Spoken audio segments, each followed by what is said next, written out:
Gumagalaw! May lindol! May lindol!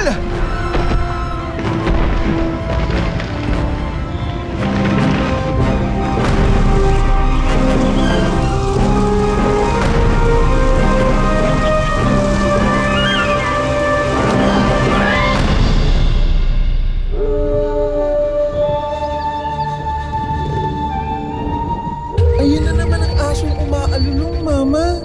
Natatakot po ako. Hayaan mo, anak. Lilipas din yan pagkatapos ng kulog.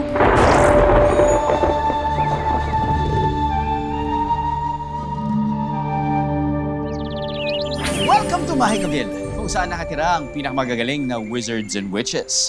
Bawat angkan, may kanya-kanyang galing at espesyalidad. May potion makers, inventors, at spellcasters. Payapa kaming namumuhay rito sa Mahikaville. Pwera na lang tuwing naririnig namin ang alulong ng isang aso mula sa kagubatan.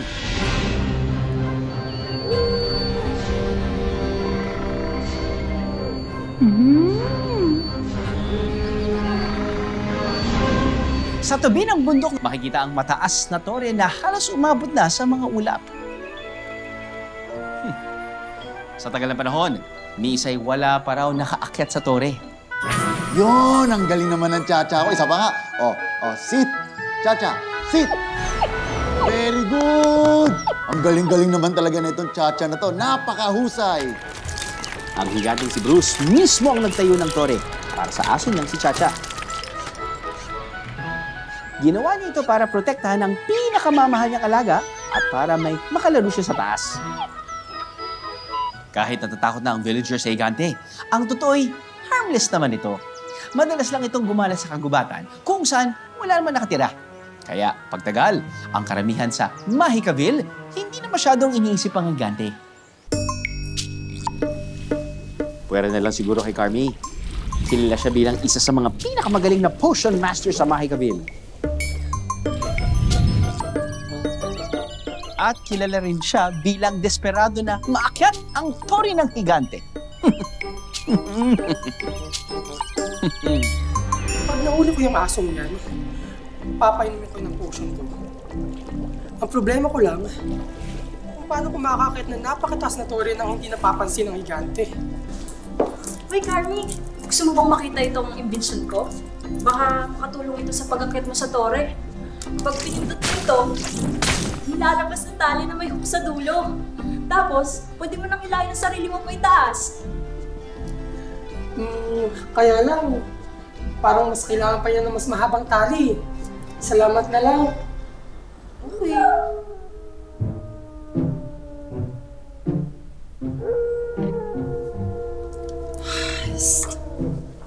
Ayan na naman siya.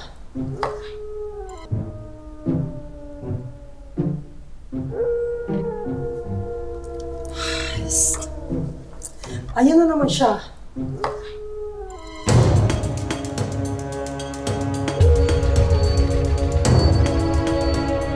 Chacha, ano yun?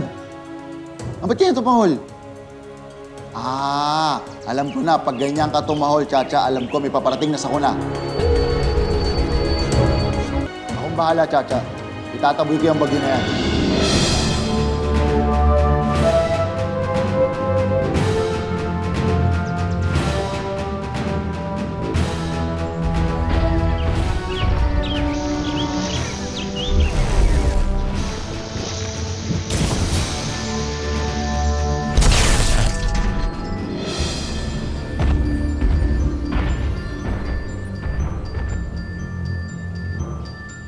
Tinaboy ko na yung bagyo, Chacha. Hindi na magkakaroon ng bagyo sa Mahikaville. Ang asong si Chacha at higanting si Bruce pala ang nagpoprotekta sa Mahikaville laban sa iba't ibang sakuna at kalamidad. Mula sa sunog, baha,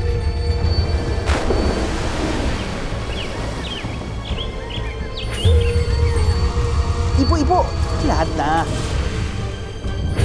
Tuwing may paparating na kalamidad o sakuna, may nililikhang tunog si Chacha para malaman kaagad ni Bruce kung paano niya ito haharapin o kakalabanin.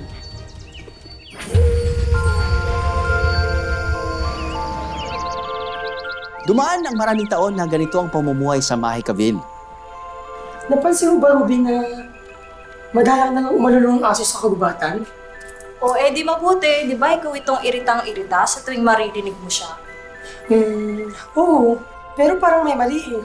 Si overthinker naman? Maging thankful ka na lang sa kakatahimikan, Carmi. Ulan! Naku, nariyan ang ulan!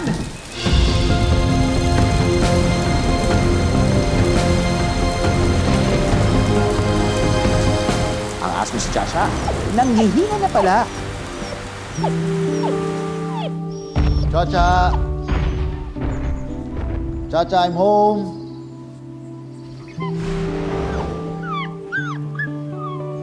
Anong nangyayari sa'yo? Bakit parang nanghihina ka? Chacha, nilalamig ka ba? Pwede lang kitang yakapin para maparamdam ko kung gaano kita kamahal. Chacha, ginawa ko na. Pero masyadong malaki ang bisig ko para sa'yo at alam ko masasaktan kita. Dahil sa kanyang kalungkutan, natulalaan na lang si Bruce sa Mahikaville. Alam ko na, Chacha. Hihingi ako ng tulong sa mga witch at wizard sa Mahikaville.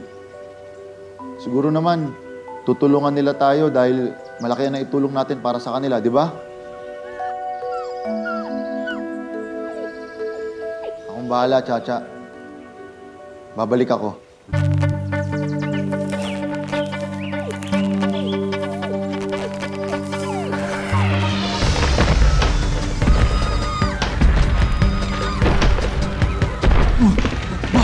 Gumagalaw!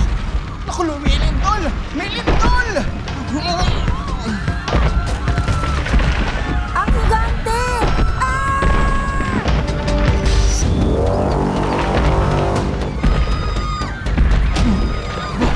Gumagalaw! Naku, may lindol! May lindol! Ang higante!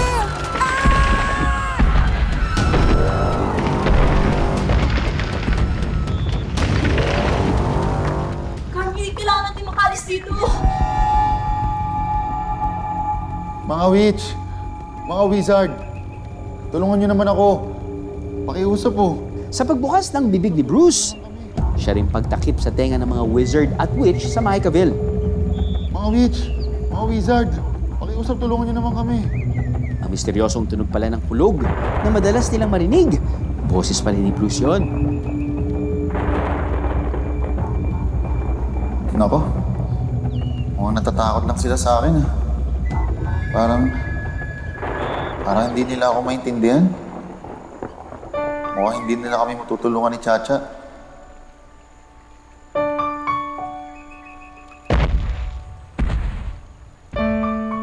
Wala na siya, Carmi. Ano kayang gusto niya sabihin? Sa mga sumunod na araw, naging abala si Ruby sa bago niyang imbensyon. Sa wakas, natapos ko na rin ang bagong imbensyon. Ang Higante Translator. Agad-agad na pinuntahan ni Ruby ang higante sa kagubatan. Chacha, ano na ba kasi nangyayari sa'yo? Hindi ko na alam yung gagawin. Hello? Sound check? Chacha, narinig mo ba yun? Yung nagsalita. Hello? Tao po? Higante po? Hello? Ala! Kumana ang imbensyon ko. Hello? Ako po si Ruby. Isang inventor sa Mahikaville. Gumawa po ako ng device para maintindihan natin ang isa't isa. Noong pumunta ka po sa amin, para may gusto kang sabihin. Pero hindi namin maintindihan. Nabuhayan ng loob si Bruce. Sa wakas, pwede na siyang humingi ng tulong. Simula kasi nung nakaraang buwan, unting-unti na nanghihina yung aso kong si Chacha. Kami yung bantay niyo sa Mahikaville. Tuwing may paparating na unos, naramdaman niyo ni Chacha dahil sa kakaibang vibration sa paligid. Sisignalan niya lang ako. Depende kung anong unos ang paparating para mapigilan ko to. Pero dahil nanghihina na siya, hindi na rin niya maramdaman yung Vibration sa paligid. Kaya pala sunod-sunod ang sakuna. Bawat araw lumalala yung sitwasyon ni Chacha. Gusto ko lang naman siyang gumaling at mayakap. Matalik kong kaibigan na nagbibigay kulay sa aking buhay dito sa itaas. Naiintindihan kita, Bruce. Kung totoong konti na lang yung natitirang araw ni Chacha, gusto kong iparamdam sa kanya yung pagmamahal ko. Isang maigpit na yakap. Pero paano ko magagawa yun? Sa laki kong to, sasaktan ko lang siya, Ruby. Baka pwede pang gumaling si Chacha, Bruce. O baka naman, pwede kang umit, katulad namin, para mayakap ko siya. Tama? Paano mangyayari yun? Madami magagaling sa Mahikaville, Bruce. Kakausapin ko sila para matulungan nila kayo.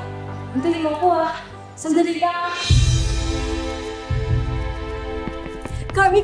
Oh, ano yun? Kailangan ko ng tulong mo. Ano yun? Kailangan mong ulihin ang aso sa tore. Ha? May masama bang balak si Ruby kina Bruce at Chacha?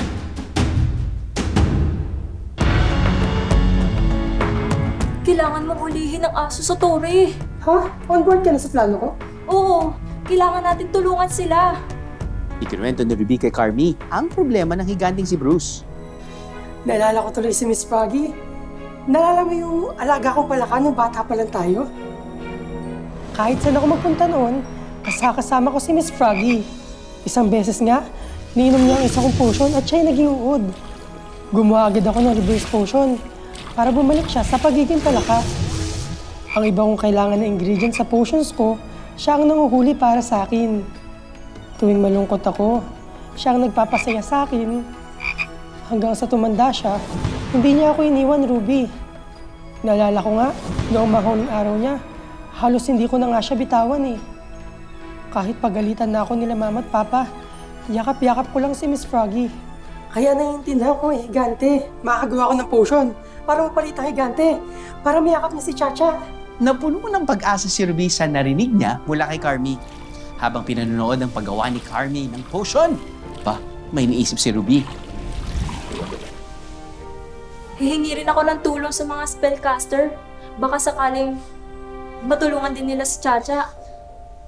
Buong araw umikot si Ruby sa Mahikaville para humingi ng tulong sa mga residente. Halika po kayo. Sumama po kayo sa gubat. Tulungan po natin sila Chacha at si Bruce. Walang pag-aatubili ng mga nag-alok ng tulong ang mga ito, lalo nang malaman nilang sina Bruce at Chacha pala ang nagpoprotekta sa Mahikaville. Ruby, tapos ko na potion. Tara na sa gubat. Sama-samang nagmarcha papuntang gubat ang mga residente ng Mahikaville. Bruce, nandito kami sa baba. Halika, kunin mo ang potion na magpapaligid sa'yo. Chacha, narinig mo yun? Halika.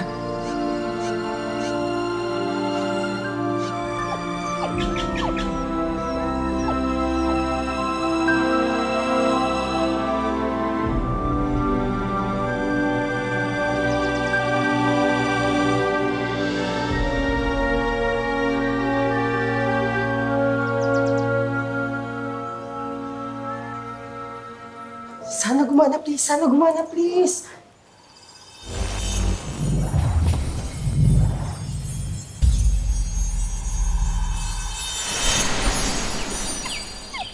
Chacha!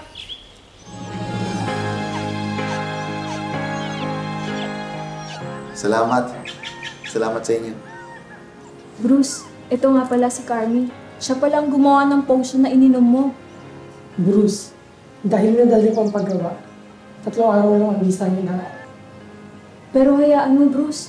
Hihingi rin tayo ng tulong sa iba pang residente. Baka meron sa kanila ang kayang pagalingin si Chacha. Kinabukasan, isa-isang nagsilabasan ng mga residente na gustong tulungan sina Chacha at Bruce. Pero ni isa sa mga inventor, potion maker, at spellcaster, walang makapagsabi kung ano ang mali kay Chacha. Chacha, ginawa na lahat ng mga taga-Mahikaville ang pwede nilang gawin. Pero hindi ka pa rin lumalakas eh.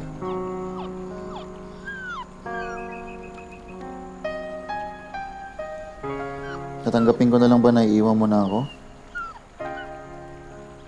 Sa pangalawang araw ni Bruce bilang tao, minabuti na lang niyang magkaroon silang dalawa ni Chacha ng quality time. Sabay nilang pinanood ang pagsikat ng araw. At nang palubog ng araw, sabay rin nilang pinanood ang pagbago ng kulay ng kalangitan. Bukas, muling araw ko bilang tao. Bawat segundo ng araw ko, ibibigay ko sa'yo, Chacha. Promise ko yan. Kinabukasan, nagising ang Mahikaville sa isang tunog na matagal-tagal na nilang hindi naririnig.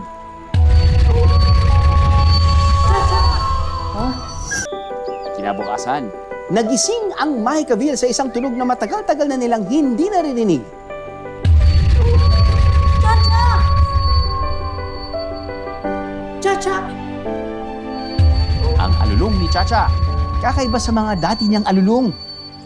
Tila ba ginamit niyang lahat ng natitira niyang lakas para umalulong uli.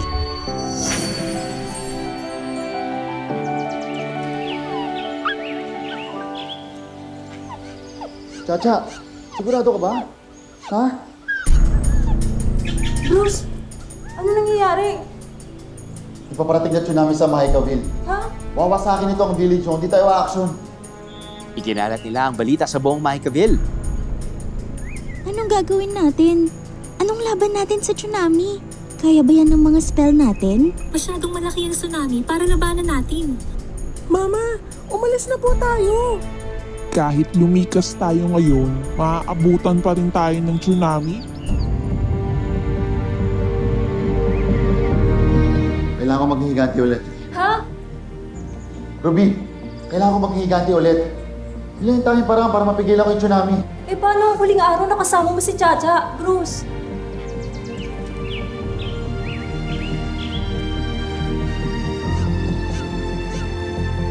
Chacha, maintindihan mo naman ako, di ba? Kailangan nating iligtas ng Mahikaville. Garvey, kailangan natin gamitin yung reverse potion mo. Yung ginamit mo kay Miss Froggy noon. Sige.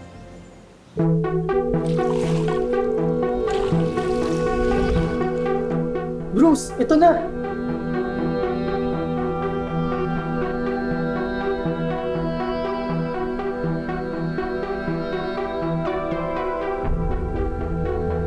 Pero bago inumin ni Bruce ang reverse potion, Huling iyakap para sa matalik kong kaibigan.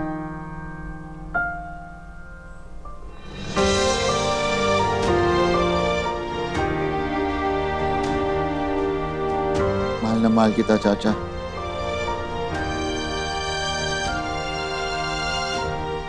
Carmi, Ruby, kayo nang bahala sa kaibigan ko, ha?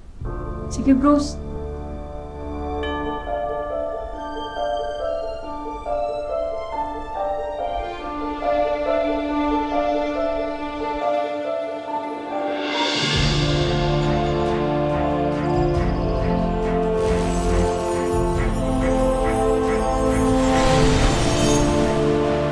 dali-daling umaksyon si Bruce para tigilan ang tsunami.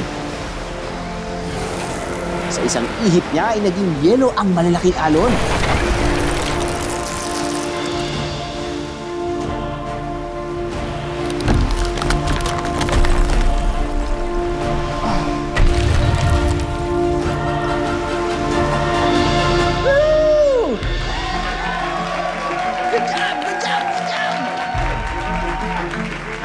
Bruce!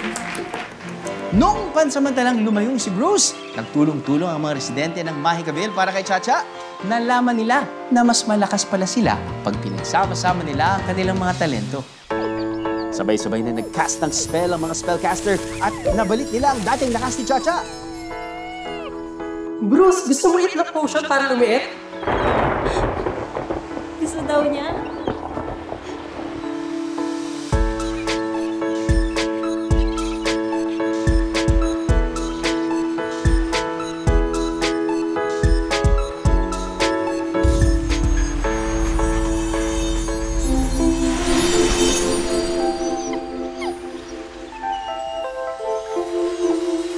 Chacha!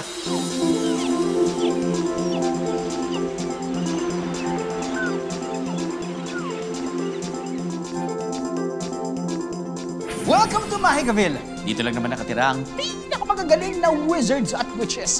At pati na rin ang tagabantay ng kanilang bayan, ang higanting si Bruce at ang aso niyang si Chacha. Ang mataas na tore sa kagubatan, pwede na akyatin ng mga residente.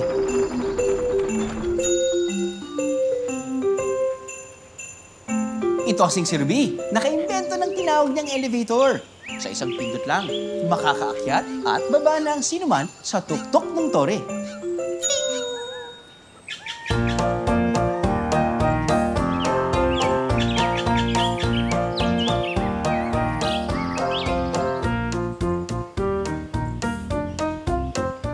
Uy, kamusta na? Oo nga eh. Sige, akong bahala. Ha? Tutulungan ko kayo. Bubuhatin ko lahat yan. Siyempre, kaya ko yan. Ako nang bahala doon. Sabihin niyo lang sa akin yung mga dapat gawin. Malaya na ring nakakatakbo sa Mahikaville itong si Chacha. Hindi na siya parating na sa tore lang. Kasabay ng panunumbalik ng lakas ni Chacha, ang kakayahan niyang maramdaman uli ang mga paparating na sakuna at kalamidad sa Mahikaville.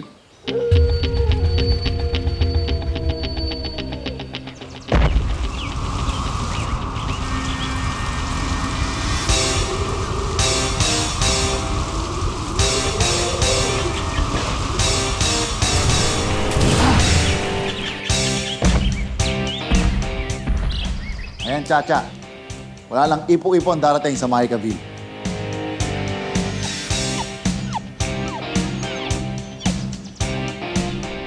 Hinirang si Ruby bilang isa sa pinakamagagaling na inventor sa Mahikaville. Lahat ng ito ay nagsimula ng dahil sa higante translator.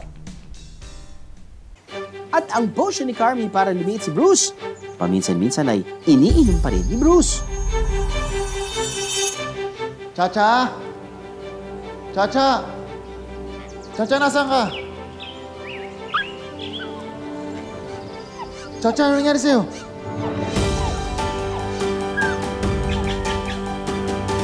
Very good naman yung dog na yan. Congrats, Chacha. Sana palang nanay. Sana'y nagustuhan nyo ang hatid naming kwento mga kaaha. Dahil every week, panibagong adventure ang hatid namin sa inyo. Abangan ang susunod na kwento next week sa aming Facebook page na AHA!! At syempre sa aming TikTok account na AHA_GMA. Subscribe na rin sa GMA Public Affairs YouTube channel, okay? Dahil sa fun kalaman ng adventures, kayo ang laging panalo. See you next week!